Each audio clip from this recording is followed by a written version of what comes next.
But first up, Anna Pollock is going to speak. As you will see from the program, she's renowned in the field for writing on conscious travel. And it's with great interest that I welcome Anna to the stage to address us on this important topic. Thank you. Okay. Is the mic working? Okay, that's great. Well, thank you very much, and I'd first of all obviously like to thank the custodians of this land, the Larrakia people, for welcoming me onto it and bringing me back to Darwin.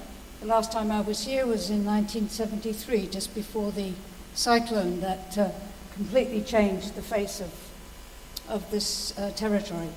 So it's great to be back, but I've got a rather forbidding task.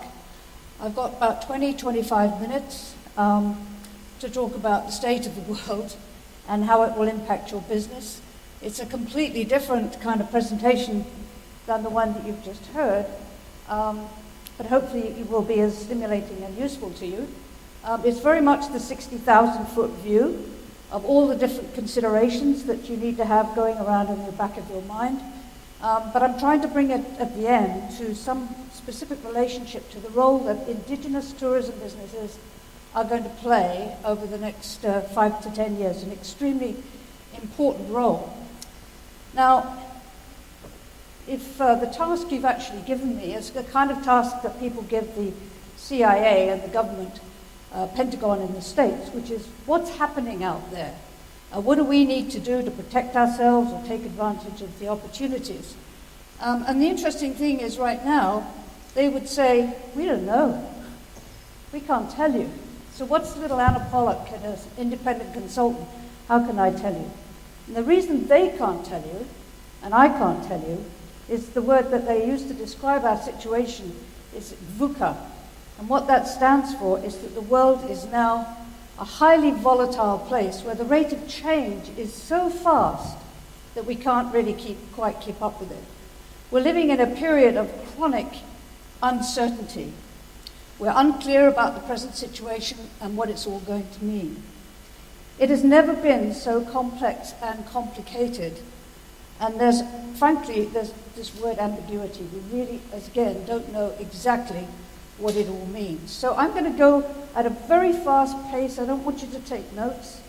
The reason being that every single one of these slides is already up on SlideShare. I put it up just before the presentation started. So you can download it and you can read it at your leisure, because I'm going to take you through an incredible number of facts, not facts, but forces that are changing the world we're in. Right now, you could call it the perfect storm. We've just passed 7 billion people on this planet. We're 20 years out from the Rio Declaration, when as a global community we really started to look at our impact of our activities on the Earth. 20 years have gone by, and in that time, our population has increased 26%. But listen to these figures, and I won't give you too many today, but they are very striking. In that 20 years, the amount of goods transported by air has gone up by 230%. Cement production and use has gone up 170%. Air passenger travel has gone up 100%, plastics 130%. We need resources, and we're producing CO2 at a rate 50% faster than the Earth can actually absorb. Now, Al Gore may not be wandering around with his slide deck talking about climate change, but just because he's not in the news talking about climate change doesn't mean to say the Earth is not considerably warming up, and it's actually warming up faster than the scientists felt was desirable when they really started talking about this in earnest 10 years ago. Something I wrote about in 2005 but didn't feel comfortable about publishing was the topic of peak oil. I didn't feel comfortable publishing it because then it was considered to be a fringe, sort of new agey thing. Nobody believed it was happening. Now the International Energy Authority is saying it's actually happening as we speak. We can expect oil prices to go up considerably, so there's one of your costs that you're going to have to face. And we're also facing major material resource scarcity. You've all got smartphones on you, I suspect. They use certain precious minerals that are literally becoming unavailable. China's spending vast amounts of money buying up huge tracts of land and huge resource piles in order to secure that it won't be running out of the resources it needs to fuel its future growth. We're going to have to produce 40% more food between now and the year 2030. We're running out of water.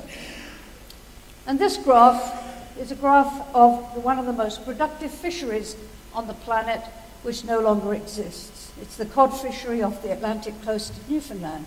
Ecosystems can and do collapse. Now, I know this is sounding really, really miserable. I'll get this stuff out the way right at the beginning, but these are all the factors that you probably should be aware of at the back of your mind. We are in trouble. We've got to do something, work together, and that's the context in which we're trying to make a living. Now, the economists call it disparate prosperity. I love these terms. What on earth does that mean? Basically, it means the rich are getting richer and the poor are getting poorer. We are all aware of the kind of debt that we're getting into personally, and now governments like Greece are in serious debt. There won't be the kind of funding in the future that we've had in the past to support our activities. The other major problem is that all of these problems are in fact global, and yet we're operating still with a national approach, a national mindset. And you look at trying to get agreement out of all these nations, you've seen how difficult that can be.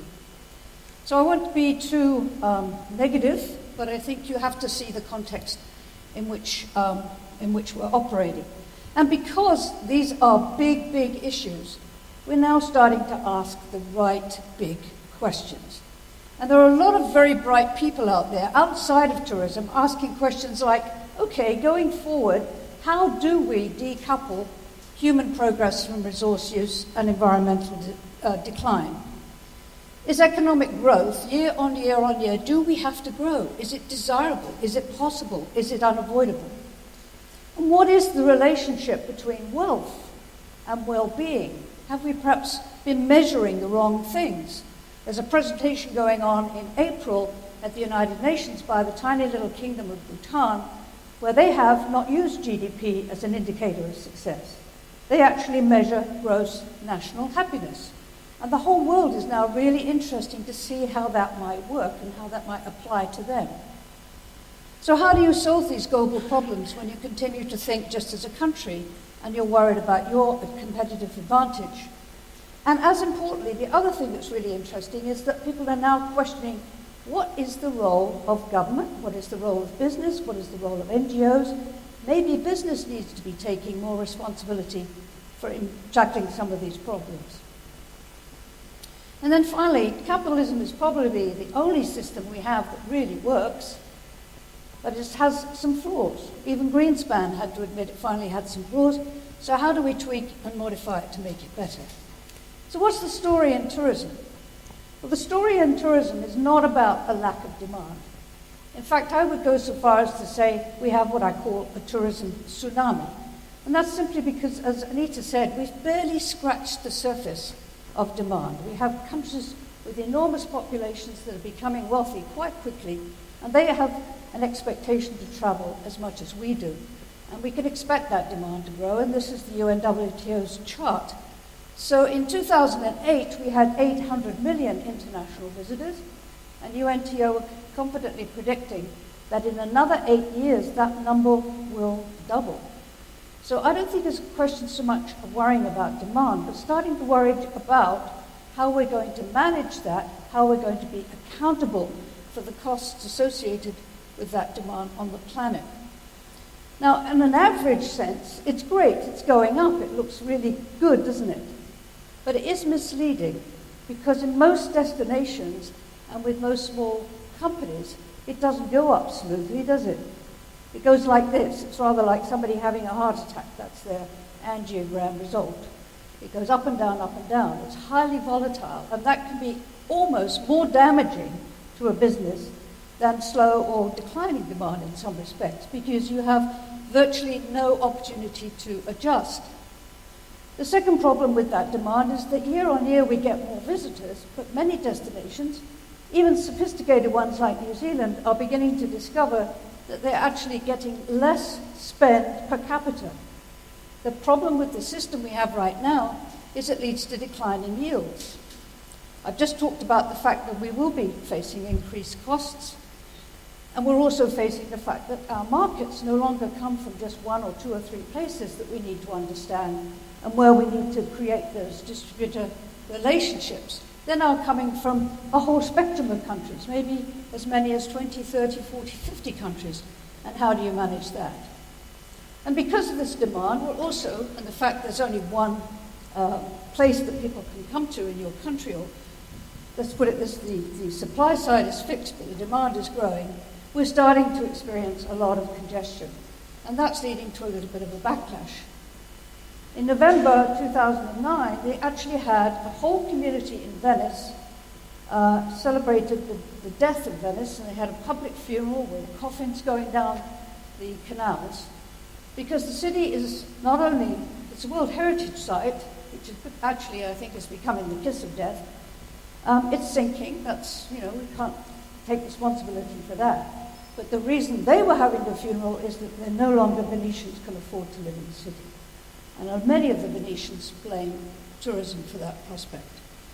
Here's another one. This is put over the balcony of an apartment in Spain. It says, "Welcome tourists.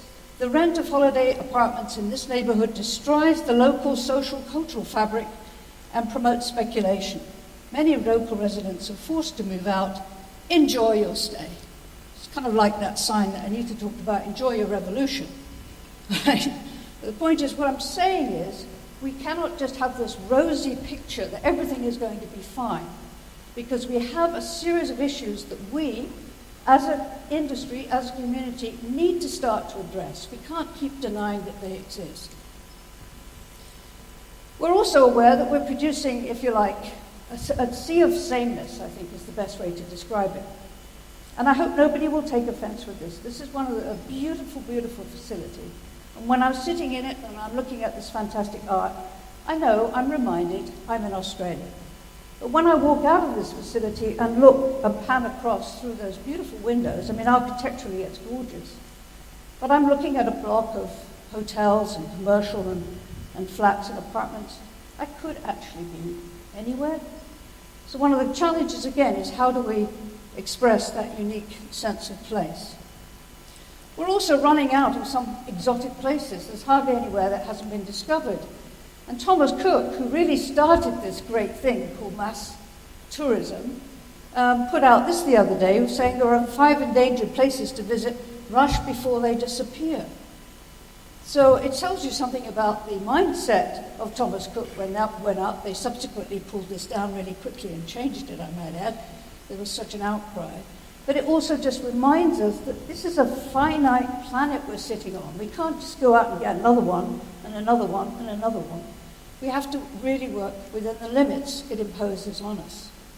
So in the future, marketing will continue to be very important, but I argue management and showing that we're accountable and responsible for the impact of our industry will be even more important. Now, there's good news. So that's the bad news, all right? So we're out of the way now. You can relax. There's really good news because change is happening, and it's happening incredibly quickly, and it's bubbling from the bottom up. And it's coming from people just like you and you and you and me. In other words, individual human beings. They don't need to know all the statistics. They just sense something has to change. And what's changing is their sense of what's important, their values. This has been going on for quite a while. A growing number of people have been asking, is this all there is? Is the name of the game just to accumulate more stuff? Will that be sufficient? But the recession really accelerated that process. And I had frustrations trying to get the tourism industry to understand the environmental pressures that we were facing. So I thought, well, what would be something that would turn on their attention? And the attention that really, that the topic I looked at was how the customer was prepared to spend more and invest more in their experience if their needs are met, and how were those needs changing. So I came across an incredible amount of research. I'm going to ask somebody if they can get me a glass of water because my mouth is drying up. I came across an incredible amount of research outside of tourism, looking at how the customer had changed as a result of the recession. And again, I haven't got time to go into all of it. To suffice to say, it's there, and if you go onto my website, you'll see links to all of this stuff. You can read it at your leisure. But there was one that really, thank you, Rebecca, there was one report that really sort of jumped out at me. And it was called Eyes Wide Open, Wallet Heart Shut by Ogilvy and Mather.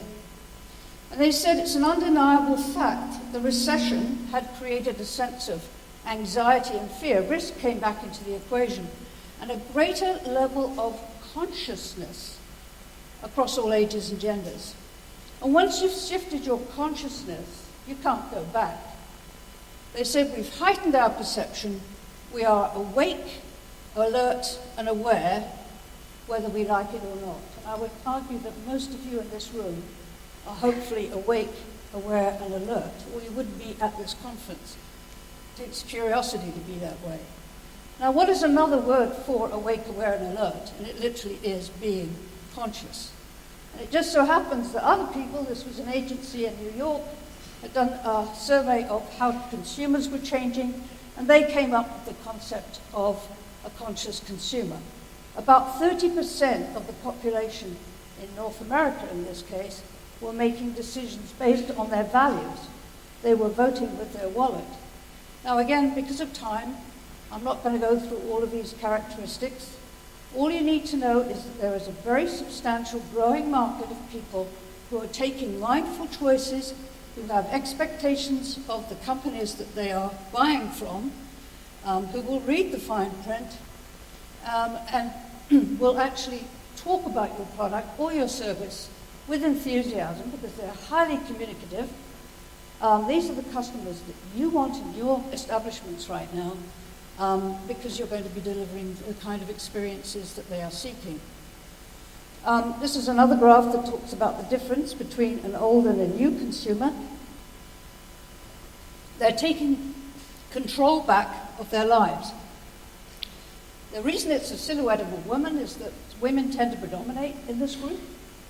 They're asking not just what's in it for me, they're saying what's in it for we. They're seeking meaningful experiences, they're turning over the box, as I said, they're reading the fine print, and they want to get actively involved in co-creating their experiences. As I said, there's tons of information on the web.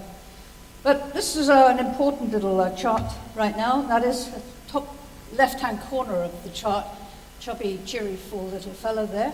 His name was Abraham Maslow, and I bet any of you that have taken a marketing course, that was like in Marketing 101. The claim to fame of this individual is that he showed that as human beings, we have a set of needs. They start off being pretty basic. Give me food, change my diaper, make me comfortable. That's survival type need. But that's not enough. We want to be cared for. We want to have a relationship. We need to be in family. If we're traveling, we want to be with congenial friends. And once we've done that, then we start thinking about how we think about ourselves, our self-worth, our self-esteem. In tourism, it's the same. People then, they don't just travel to have a nice bed, a nice meal. They want to travel and have an experience with their friends. And then they want a braggable experience. So it applies as much to travel demand as it does to every aspect of our lives. But what's happening right now is we're getting to that point that he calls number 4 up there, called transformation. When we move away from trying to fill this constant hole of need, that you think if I just had another holiday, or if I just had a bigger house, or a better car, or a new set of shoes, or whatever it might be, I'm going to be happy. He calls those deficiency needs. But then there comes a point when you realize that isn't the case at all. You're going to want to change your whole outlook. You start to look from feeding this to saying, what can I do? Who can I be? It's a very, very important stage in our development.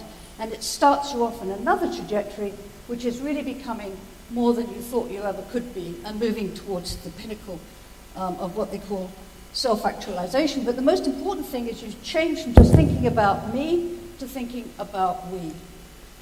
And what we're also seeing is this rapid increase in the search for meaning and from purpose. So this quotation from one of the current writers, I think, sums it up right well. I won't read it, you can read it. I can grab a glass of water here.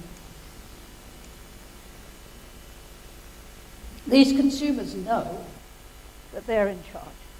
They have access to virtually perfect information thanks to the internet.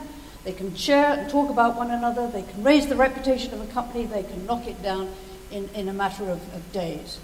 And they're now asking for companies to behave the way they would like them to behave, which is to start showing that they are genuinely, thoroughly responsible, that they are starting to apply their productive capacity, their intelligence, their influence to make the world a better place.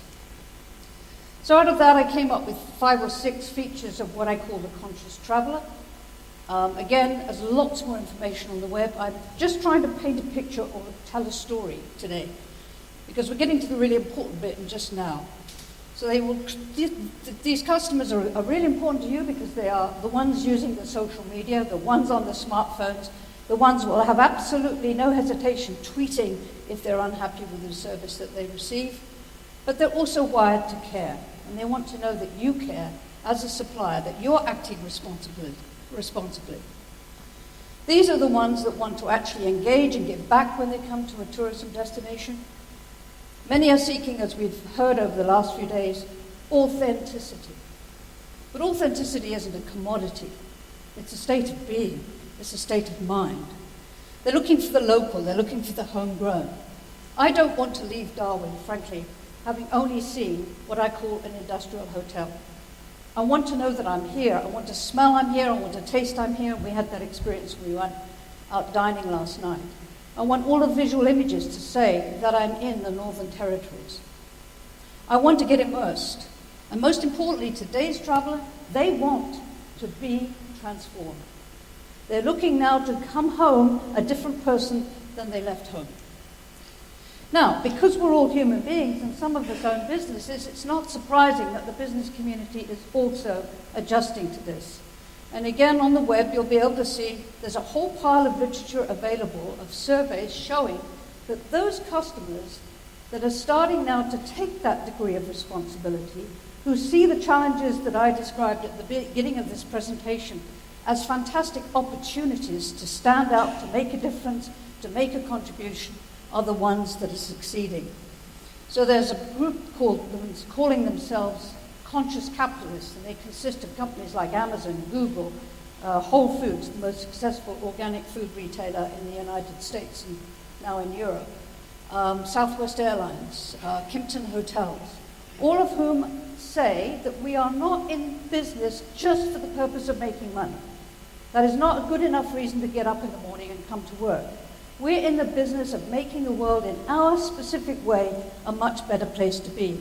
And unless we can show that, we won't attract the kind of bright, innovative talent of people in our companies. We won't be able to engage them. We won't be able to create the new innovative responses to the marketplace. Even Michael Porter's jumping on the bandwagon. I mean, he's the demigod, isn't he, of management thinking. He's saying we have to rethink it. He actually came quite late to this party, but he's talking about shared value. Then Richard Branson, who's a little bit more colourful in his language, his new book is called Screw Business as Usual. All right? So I wrote a blog post called Screw Tourism as Usual. And you can tell me what you think of that. Edelman, who survey people on a regular basis, say that, again, purpose is the new 5P of marketing. So what is your purpose as a business? Now, if you're an indigenous tourism operator, I'm saying you're made, because you know what your purpose is. And you have a set of values that are completely in alignment with what this customer base is looking for. But the idea now is that you differentiate yourself not by having a better van or even a van that runs on biodiesel. You differentiate yourself by showing that you're making a difference in your community. You are addressing some of that long list of issues that we talked about earlier. So I actually feel right now in tourism we're at this point. We're at the point of choice. We can hope that things are going to recover and continue to do business as we've always done, or we can start to make conscious decisions to do business differently.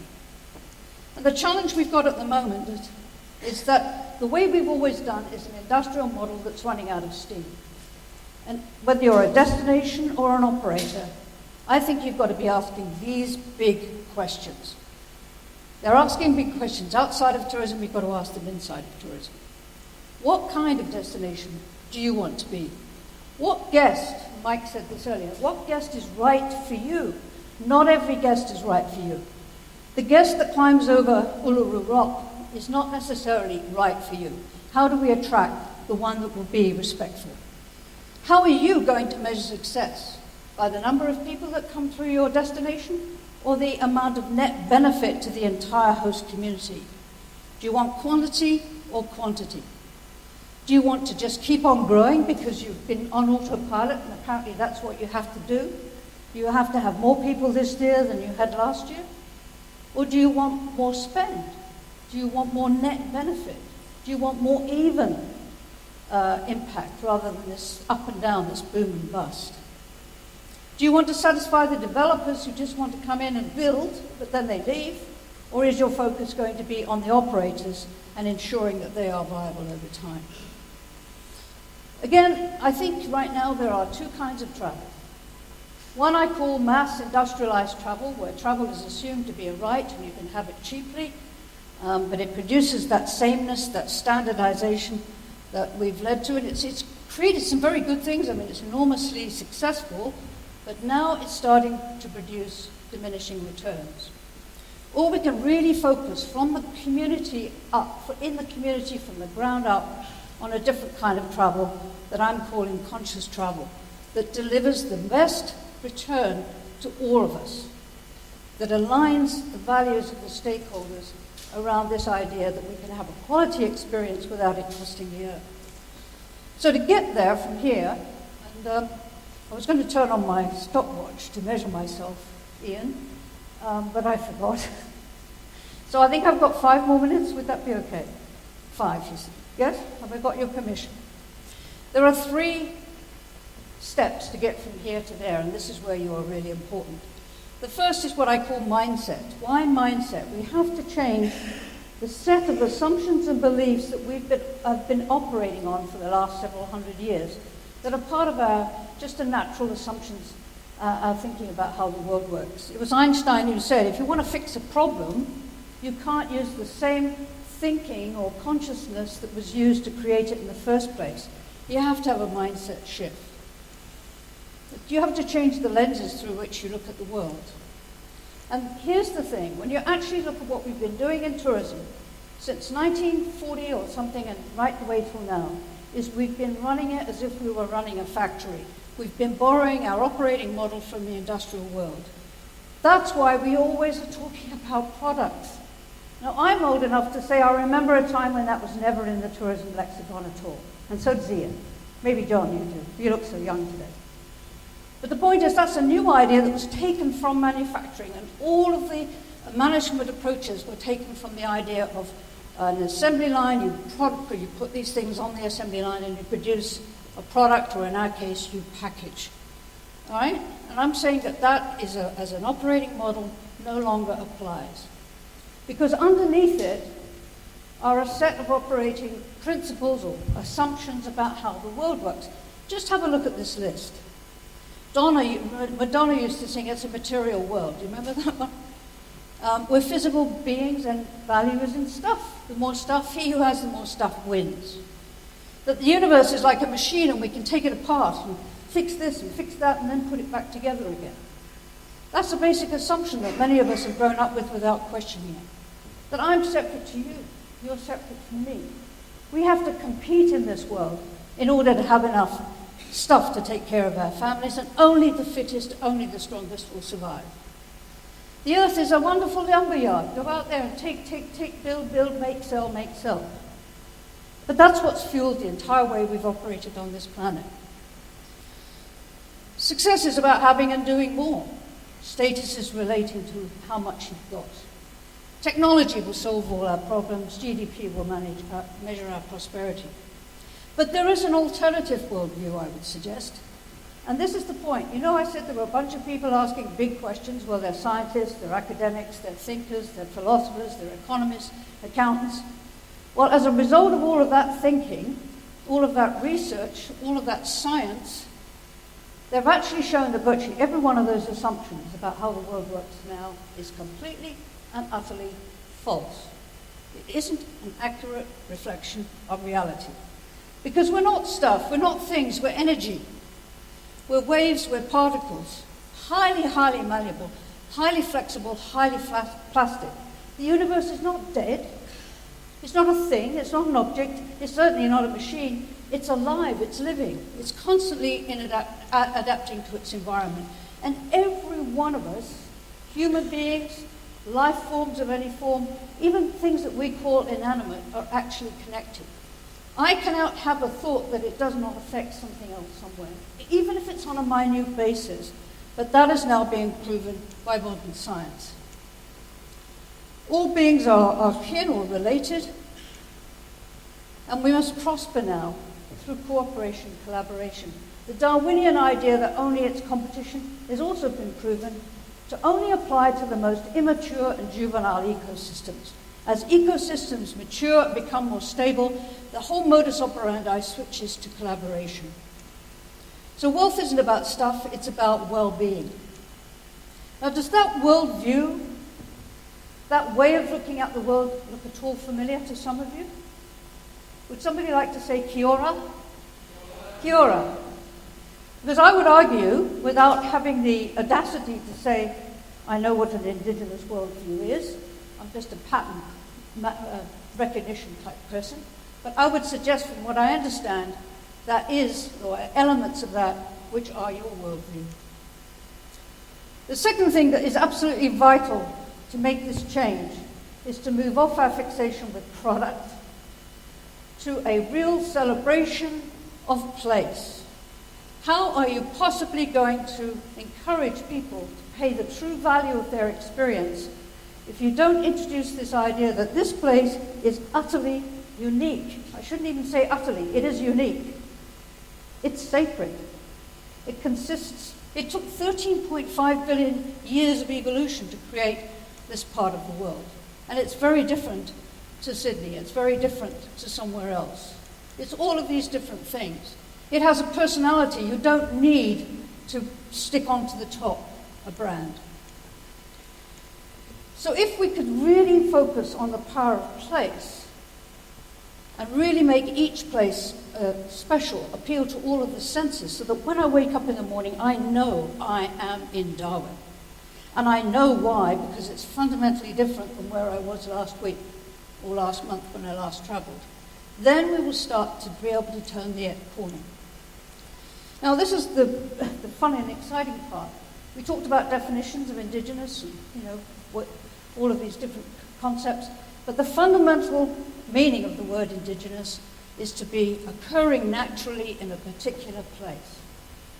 So people who have that relationship to the earth, the air, the water, who've had that in their blood, if you like, who constantly come back, who don't wander the earth like I do, an itinerant, not quite sure who she belongs to, but people like the